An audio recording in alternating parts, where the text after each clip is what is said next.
듣는 모든 자의 마음이 오롯이 십자가를 향하기를 바라올 때 예수님의 이름으로 기도드립니다. 아멘. 여러분, 버킷리스트라고 들어보셨습니까? 버킷리스트.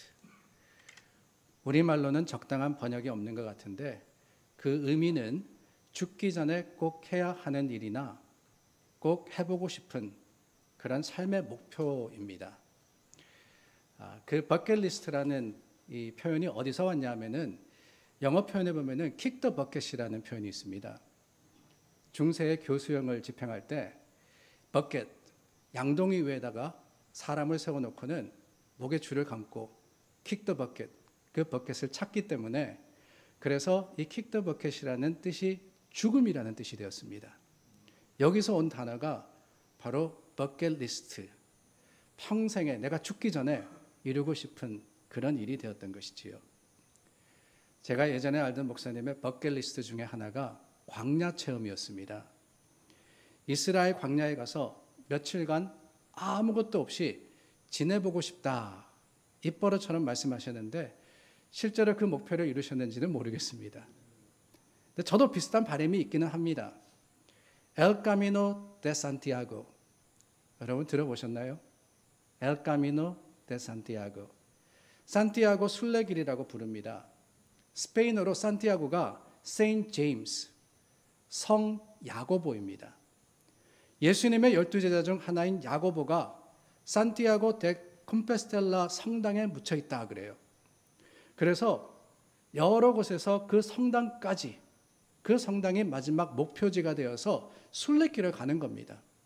가장 긴 길은 프랑스에서 시작을 해서 스페인의 가장 끝 지역에까지 가는 총 800km가 넘는, 마일로 하면 500마일이죠. 500마일이나 되는 그 여정을 걸어서 가는 겁니다. 물론 여러 다른 루트가 있는데 가장 짧게는 100km, 그러니까 일주일간을 꼬박 걸어야 되고 길게는 한 달을 걸어야지만 완주할 수 있는 그런 성찰의 길, 또한 하나님과 나만의 외로운 길이 바로 이 산티아고 순례길입니다. 언제가 될는지는 모르겠지만 저도 킥 더 버켓 하기 전에, 죽기 전에 꼭 한 번은 해보고 싶다라는 바람이 있습니다. 그러고 보면 여러분, 광야나 순례길이나 그 체험의 소중한 것은 그곳에서만 경험할 수 있는 것이 있다라는 것이 아닌가 싶습니다. 왜 힘든데 가느냐? 다른 게 아니라는 거예요. 평상시 자신이 살아가는 삶의 현장에서는 경험할 수 없는, 만날 수 없는 것이 바로 거기 있기 때문에 간다라는 겁니다. 솔직히 광야는 고달프고 힘든 곳이죠. 광야에서는 내가 즐겼던 모든 편리함을 포기해야 합니다. 요즘 젊은 친구들에게 무인도 갈 때 딱 하나만 가지고 갈 수 있다면 뭘 가져가겠느냐, 그렇게 물으면은 하나같이 스마트폰 가져가겠다, 그렇게 이야기한답니다. 그런데 광야에는 스마트폰뿐만이 아니라 전기도 없어요. 불편합니다. 아니 심지어는 생존이 염려될 정도로 위험한 곳이기도 합니다. 먹을 것이 희귀하고 거할 것도 마땅치 않으며 마실 물과 쉴 만한 장소가 보장되지 않는 곳, 그곳이 광야잖아요. 길이 없으며 야생동물이 서식하는 곳입니다.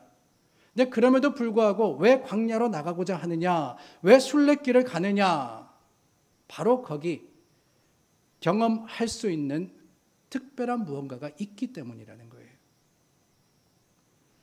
오늘 저희가 나눈 시편 63편 제목이 붙어 있습니다.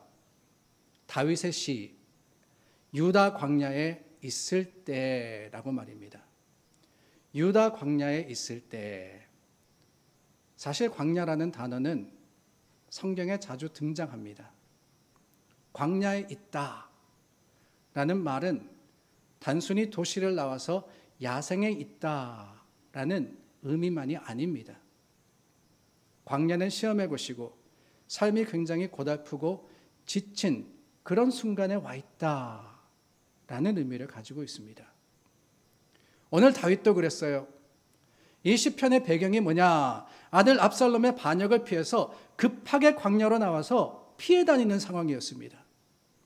그러다 보니까 1절의 고백과도 같이 당장 마실 것과 먹을 것, 입을 것이 문제였고 그할 곳이 없었습니다. 언제 반란 군대가 쫓아와가지고 목숨을 잃을는지 모르는 그런 위험한 상황이었어요.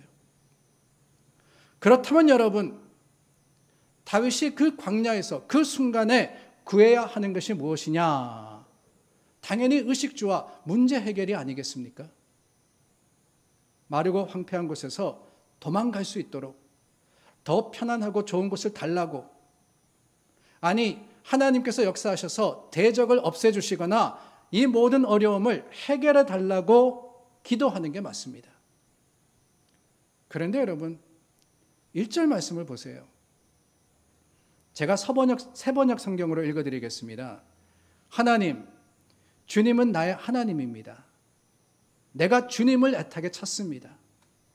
물기 없는 땅, 메마르고 황폐한 땅에서 내 영혼이 주님을 찾아 목이 마르고 이 몸도 주님을 애타게 그리워합니다. Earnestly I seek you. My soul thirsts for you. My body longs for you. You라 그랬어요. You. 주님을 구합니다. 내가 주님을 구합니다.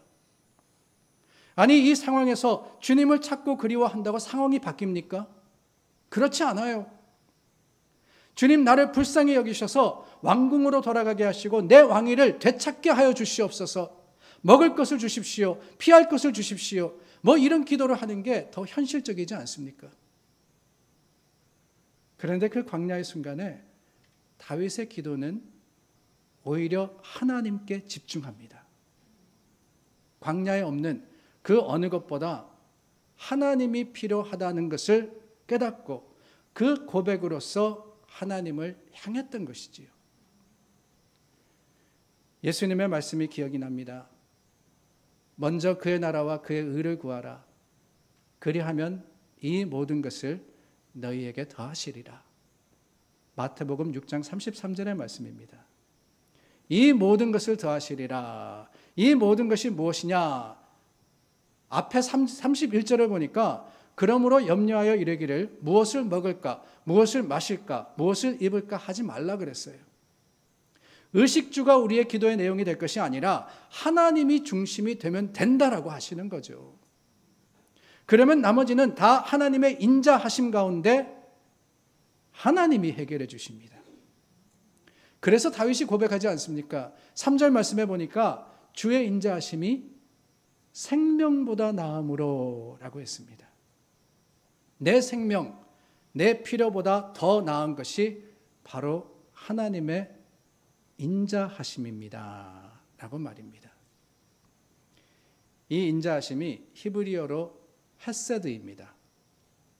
헤세드는 우리말로는 자비, 인자, 은혜, 긍휼 여러 단어로 번역이 되는데 이 단어가 하나님에 관해 사용될 때에는 하나님의 그 백성들을 향한 언약에 기초한 하나님의 불변적인 사랑을 의미합니다. 언약에 기초한, 언약이라고 했습니다. 하나님께서 하나님의 사람을 택하실 때 영원히 함께 하시겠다고 약속하셨습니다. 우리도 하나님을 사랑하고 하나님을 섬기겠다고 약속함으로써 언약이 맺혀집니다. 그런데 인간의 약속은 참 변하기 쉽습니다. 잊어버리기도 하고 때로는 의도적으로 저버리기도 하고 그래서 사람은 믿을 수 없다라고 하죠. 그런데 여러분, 하나님은 불변하시기 때문에 우리와 맺은 약속을 저버리지 않으십니다. 그 언약을 끝까지 지키시는데 그렇기 때문에 하나님의 사랑은 영원하다는 거예요. 그게 바로 헤세드입니다. 내가 실패해도 내가 배신해도 어떤 순간에도 하나님은 여전히 날 사랑하신다는 사실이 우리의 변화무쌍한 삶의 모습보다 더 믿을 만하고 더 확실한 거 아니겠습니까? 다윗은 그 헤세드를 의지하여서 믿음으로 주님을 구했던 겁니다. 그렇다면 여러분, 그 다윗의 믿음이 어디서 온 걸까요? 어느 날 갑자기 광야로 나갔더니 저절로 하나님을 구할 수 있게 되었다. 그렇습니까? 제가 농담처럼 어려운 상황이 닥치면 누구나 하지 말라 그래도 기도한다라고 말씀을 드리죠. 근데 사실은 그 기도도 아무나 하는 게 아닙니다. 대부분은 문제가 생기면 문제 앞에서 어쩔 줄을 몰라 하며 지레 주저앉고 포기하기 일쑤입니다. 광야가 닥쳐올 때 진심으로 기도하고 소망으로 하나님을 찾는 사람은, 그런 사람은 경험이 있는 사람만 가능한 거예요. 무슨 경험이냐? 예배의 경험입니다. 본문 2절입니다.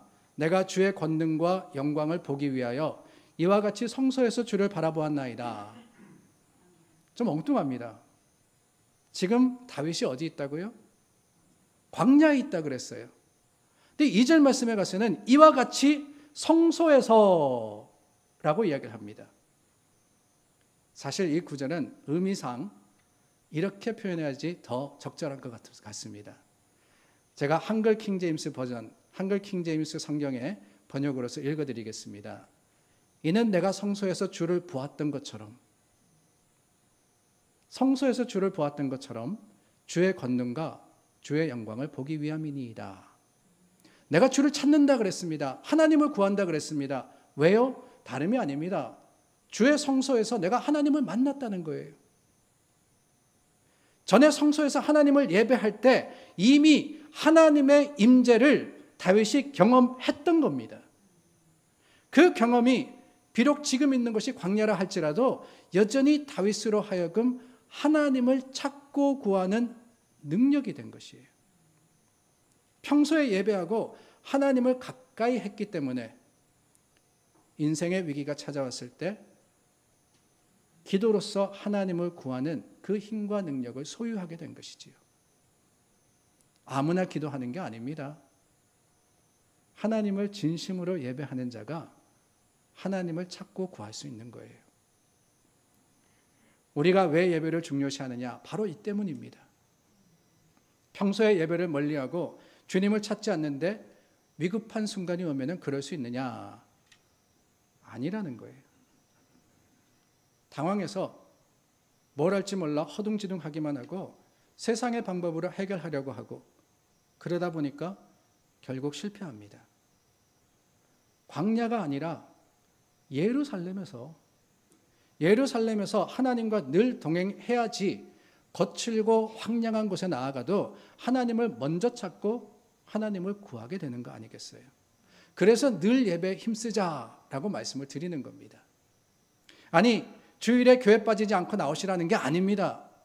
삶으로의 예배, 하나님을 가까이 하고 늘 하나님을 바라보는 여러분이 되실 때 인생의 광야의 순간이 온다 할지라도 여전히 그곳에서 하나님을 만나고 하나님을 경험하게 되는 겁니다. 이렇게 광야에서 예배의 능력을 발견한 다윗이 또 그곳에서 찾은 것이 있습니다. 3절부터 7절까지 반복해서 나오는 표현이 있어요.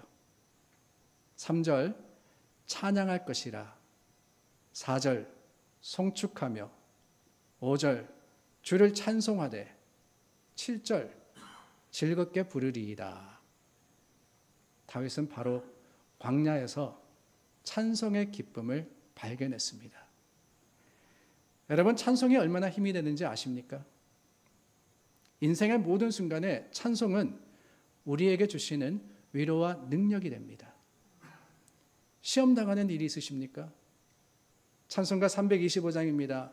예수가 함께 계시니 시험이 오나 겁없네. 이 찬송 부르면 되는 거예요. 근심하는 일이 있으십니까? 찬송가 369장 3절입니다. 근심 걱정 무거운 짐 아니 진자 누군가 피난처는 우리 예수 주께 기도드리세. 믿음이 약해집니까? 374장입니다. 나의 믿음 약할 때에 주 날 붙드네. 마귀 나를 꾀일 때에 나를 붙드네. 잘 부르느냐 못 부르느냐 상관없어요. 찬송할 때 하나님을 향한 고백과 세상을 향한 선포를 통해서 하나님께서 우리 마음과 우리 삶을 위로하시는 거예요. 인생의 모든 순간에 부를 수 있는 찬송이 있습니다. 찬송하는 그때 하나님께서 우리의 마음을 담대하게 하시고 믿음의 확신으로서 하나님을 구하게 하십니다. 그러므로 여러분 찬송하십시오. 찬송하십시오. 여러분의 삶에 힘이 되는 찬송. 노래방 가셔가지고 이게 18번이다 그러지 마시고 삶의 매 순간에 찬송하시면은 놀라운 일이 벌어집니다. 사도행전 16장에 바울이 빌립보에서 복음을 전하다가 고난을 당하지 않습니까? 무리가 일제에 일어나 고발하니 상관들이 옷을 찢어버리고 매로 치라 하여 많이 친 후에 옥에 가두고 간수에게 명하여 든든히 지키라 하니 그가 이러한 명령을 받아 그들을 깊은 옥에 가두고 그 발을 착고에 든든히 채웠더니 한밤중에 바울과 실라가 기도하고 하나님을 찬송하며 죄수들이 듣더라. 한밤중에 기도하고 찬송하며. 지난번 성지여행 때 바울 시대 빌립보 도시의 감옥을 방문했었습니다. 지금처럼 침대가 있고 그래도 인권이 보장되는 그런 곳이 아닙니다. 그냥 돌구덩이에요. 돌구덩이. 그 구덩이에 갇혀서 그것도 매를 맞아 거진 죽게 된 상태에 착고까지 차여서 꼼짝을 못하는 상태입니다. 그런데 그때 어떻게 했느냐? 찬송했다 그랬어요. 찬송했다. 가장 어두운 한밤중에 찬송의 소리가 울려 퍼졌습니다. 하나님의 햇새들을 바울과 실라가 믿었기 때문에 그 순간에도 찬송할 수 있었던 거 아닙니까? 그 찬송의 소리가 들려지는 곳에 옥문이 열리고 메인 것이 풀릴 뿐더러 구원의 역사가 일어났습니다. 광야에서 여전히 찬송하십시오. 찬송의 위로와 능력이 여러분들과 함께 하실 겁니다. 그런데 재미있는 것은요, 4절부터 6절에 찬송하리라 라는 표현이 나온다고 말씀을 드렸죠. 근데 가만히 보니까 I will praise, I will glorify, I will sing. 즉 찬양할 것이라, 손을 들리라. 자신의 결심으로서 표현을 하고 있습니다. 일종의 서원을 한 겁니다. 상황이 바뀌지 않았어요. 여전히 광야에 있었습니다. 외롭고 쓸쓸하고 배고프고 힘든 상황입니다. 그런데 뭐라고요? 그 상황에서 다윗은 결심합니다. 기름지고 맛깔진 음식을 배불리 먹은 듯이 내 영혼이 만족하다고 주님을 찬양하겠다고 서원하고 있는 거예요. 아직은 아니지만 미래를 현실로 끌어다가 미리 하나님께 감사한다는 거죠. 하나님의 은혜와 하나님의 그 놀라운 사랑을 기도를 통해서 경험해보지 못했다면 아마 그러지 못했을 거예요. 그러나 다윗은 평생 주님의 인도하심과 보호하심을 이미 경험한 사람입니다. 하나님께서 기도할 때마다 그 기도에 응답이 되셨음을 삶의 체험으로서 알고 있던 사람입니다. 그러니 어떻게 합니까? 아무런 상황이 변하지 않고 내가 여전히 광야에 있다 할지라도 찬송하는 거예요. 하나님께서 나를 위해 역사하실 것을 믿음으로 말입니다. 이 광야도 지나갈 것이라는 것을 그는 알았던 것이지요. 이게 참 중요합니다. 체험적인 신앙. 광야에서 다윗이 찾은 것은 바로 하나님의 경험이었습니다. 이것저것 다 제거해 보니 남는 게 뭐냐? 하나님이 내게 베풀어 주신 은혜더라는 거예요. 이미 내 삶 속에 역사하신 그 하나님의 놀라운 사랑의 증거가 가장 힘들고 가장 어렵고 가장 어둡고 가장 외로운 그곳에 여전히 남아있음을 다윗은 알았던 겁니다. 내 인생의 도움은 하나님이셨다는 것. 하나님이 이전에도 나를 위해 일하셨고 나를 인도하시고 내 편이셨기 때문에 지금도 하나님이 그러실 것이라는 것을 확신했던 것이지요. 그게 찬송의 결단이 되었습니다. 뭐가 해결되고 이루어져서가 아니라 내 평생에 신실하신 하나님. 그 하나님이 변하십니까? 나를 떠나십니까? 아니에요. 지금도 나와 함께 하십니다. 그 사실 하나만으로도 찬송할 수 있다는 거예요. 찬송하겠다는 겁니다. 그럴 때 놀라운 일이 벌어집니다. 7절 말씀해 보니까 주는 나의 도움이 되셨음이라 라고 하셨죠. 내가 주님을 찬송하겠다고 했습니다. 하나님을 믿는다고 고백합니다. 그랬더니만 어떤 일이 벌어지느냐? 주는 나의 도움이시다. Because you are my help.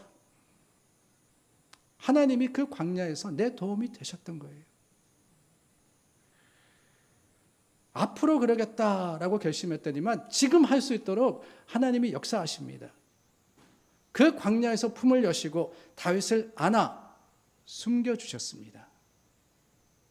혼자가 아니었던 거예요. 하나님이 그곳에서 다윗과 함께 하셨습니다.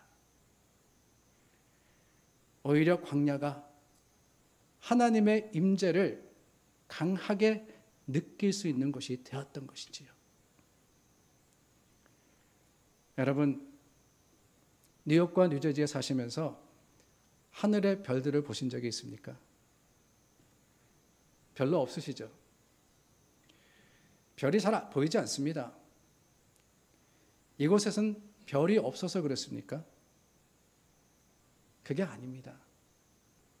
별은 여전히 저 하늘에 있지만 세상에 다른 빛들이 많아서 그렇습니다.